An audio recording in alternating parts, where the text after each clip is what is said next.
Snippets of news stories and protester cell phone video capture disturbing scenes, violent clashes between protesters and police. But police body-worn camera video could show unedited and lengthier versions of such encounters. That's why Police Advisory Commission Executive Director Hans Menos and others want to see those videos. And I think that we're at a point in 2020 where transparency is key, and direct access is what some of the most transparent police departments offer to their oversight commissions. Philadelphia's Police Advisory Commission is the civilian oversight board of the police department. But unlike similar entities in other cities, it has little power, including access to body camera footage. If the police department, at its discretion, determines that we are allowed to see video, we have to see it on their properties. Some cities, such as Chicago, give their police oversight boards direct access to body camera video.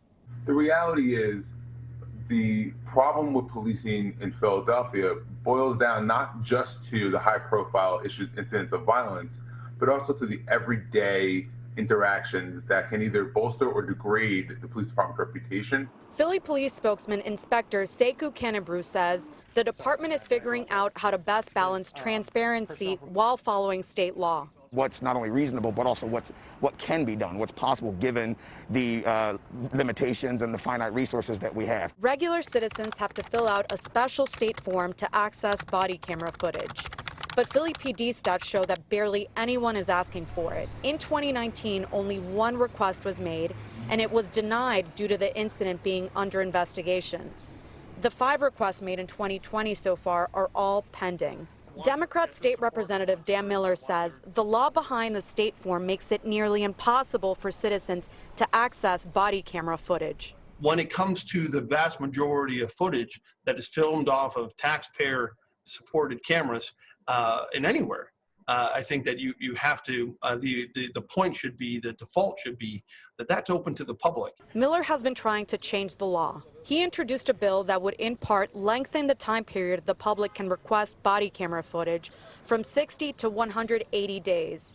His bill would also make the requirements of the request itself less stringent and increase access. But in a Republican majority legislature, he has not had any luck. Without the public pushing for reform on some of these matters, no, I have no faith that these issues or things like them will be addressed. Miller's bill is stuck in the State House Judiciary Committee and is not scheduled for a hearing. The committee's chair, Republican Representative Robert Kaufman, declined an interview to explain why. We spoke with Representative Martina White, a Republican from Northeast Philadelphia, about Republicans' apprehension to Miller's bill. She is not on the Judiciary Committee, but is familiar with the bill. The focus is right now is trying to find a way to make these, body cameras and the footage more readily available, and then also able to be held and stored. But obviously, there's always a cost involved in that. She and other legislators don't want to give departments a mandate they can't afford. White says body camera video should be released following controversial events, but she wouldn't say whether the video from the recent protest falls under her release criteria. I don't think people need to be watching every waking moment of an officer's on-duty experience. If the state doesn't address body camera footage, Philadelphia Councilman Curtis Jones says City Council will. At the end of the day, the citizens have a right to that footage, and if it requires additional legislation, we're up for the task. Jones didn't offer specifics as to what council could actually do.